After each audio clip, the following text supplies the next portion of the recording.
Hola, hola, ¿cómo están? Muy buenos días, muy buenas noches, muy buenas tardes a la hora que ustedes estén viendo este video. En la clase de hoy día vamos a ver el objetivo de aprendizaje número 7, que es leer y comprender cuentos latinoamericanos modernos y contemporáneos, considerando sus características y el contexto en el que se enmarca. ¿Ya?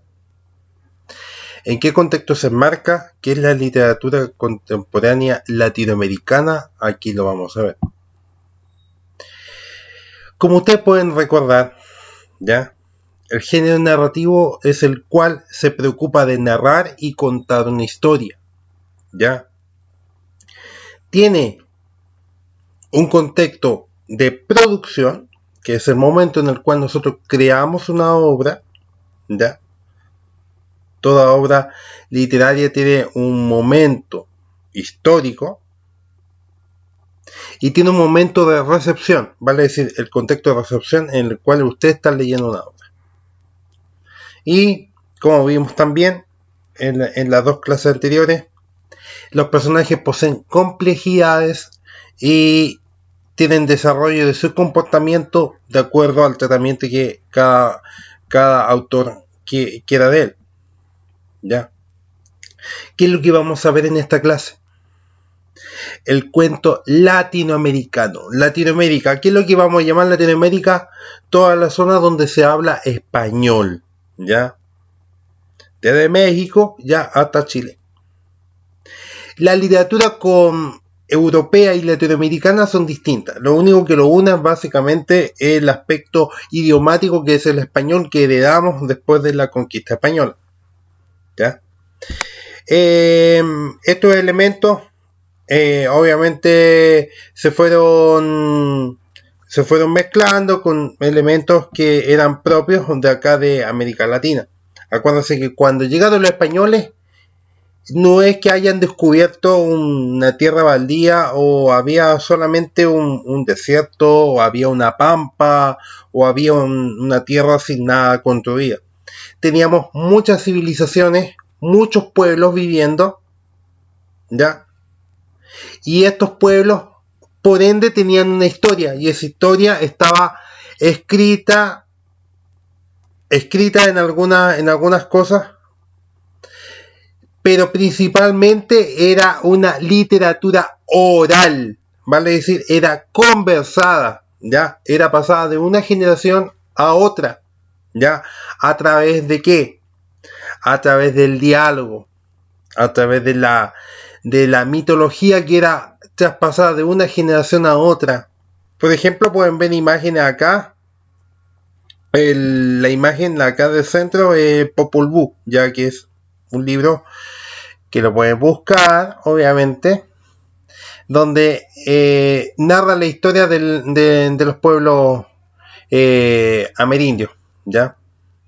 Y ahí hay otra historia, hay otra imagen donde está la gente conversando. La literatura antes era dialogante, ¿ya? La característica de esta literatura hispanoamericana, porque corté en dos ya la literatura, y la próxima clase voy a ver otro elemento de la literatura, pero no nos vamos a adelantar. Primero que todo, la literatura hispanoamericana desde 1816 hasta 1940-1950 tiene una característica. ¿Cuál es la característica? Busca el realismo, vale decir, retratar las cosas tal y cual como pasaban en aquella época. Y esta es un tipo de literatura y que es más realista, que es criollista, que es naturalista, vale decir, busca traspasar como si estuviese pintando las cosas que estaban ocurriendo. ¿Y qué es lo que estaba ocurriendo en aquel entonces? ¿Qué es lo que pasaba? Miren, la novela, elegí las más icónicas, las más reconocibles, ¿ya? Los de abajo de Mariano Zuela habla de la Revolución Mexicana que se vivió en el periodo de 1910, ¿ya? Y mucho antes. También el matadero de Esteban Echeverría habla un poco de las disputas políticas entre los liberales y los conservadores. Ya Subterra es justamente la historia del pueblo minero chileno. Y Doña Bárbara es... ¿a alguien le suena? Doña Bárbara es una telenovela venezolana, ¿ya? Me corrigen si no, o colombiana. Pero el libro es de Rómulo Gallegos, es un escritor venezolano, el cual habla retrata la historia de una mujer, ¿ya? Que tenía que vivir esta disputa entre los hombres, y ella tenía como un carácter bastante fuerte para aquella época, ¿ya? Es como lo que habíamos visto, si se acuerdan de la guía teórica que le subí, hay un tipo de personaje y ella calzaría perfecto con el personaje de la villana, ¿ya? Pero hay ciertas características que ustedes tienen que ir leyendo. Para los más lectores pueden buscar. ¿Qué es lo que pasaba en aquella época? Entre 1815 a 1940 pasaban muchas cosas acá. ¿Qué es lo que pasaba? Las independencias nacionales, ¿ya? Se están desarrollando las identidades nacionales.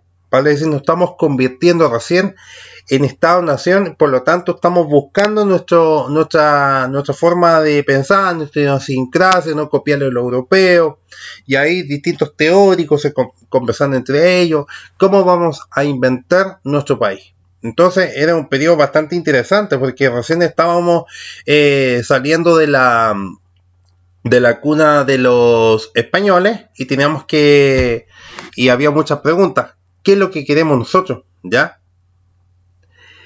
Y por lo tanto había una revolución social. ¿Qué tipo de revolución? La indígena y la campesina, que querían su espacio, especialmente los indígenas, ¿ya? Y el planteamiento de la cuestión social. Vale decir, había mucha pobreza, hacinamiento, viviendo mucha gente en lugares pequeños, ¿ya? Esto genera, por lo tanto, esta literatura. Quiero que entiendan que en este proceso